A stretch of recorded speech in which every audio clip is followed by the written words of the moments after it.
কি হচ্ছে? লোকেরা বলে হায়াত বাড়ে, হায়াত তো বাড়ে না। হায়াত কি হয়?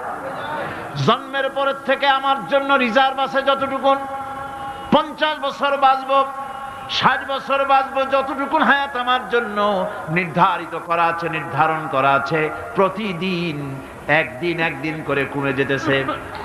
এজন্য আমি বলি, আমার বাড়িতে যে ঘড়িটা আছে, এই ঘড়িটা বেলা 1টার সময় ঢং করে একটা আওয়াজ দেয়, শ্রোতাকে শুনিয়ে দেয়, বাড়িওয়ালা তোমার জীবনের মূল্যবান হায়াত থেকে 1 ঘন্টা কমায়া দিলাম।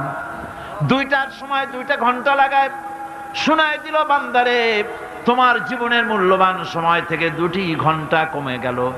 এমনি করে দিন গেল, মাস গেল, বছর গেল, আমাদের হুঁশ হলো না। সময় চলে গেল তাস খেলে খেলে, সময় চলে গেল আমাদের খেলাধুলা করে, শয়তানি বদমাশি করে। সময় কতটুকুন পেলাম? কিয়ামতের দিন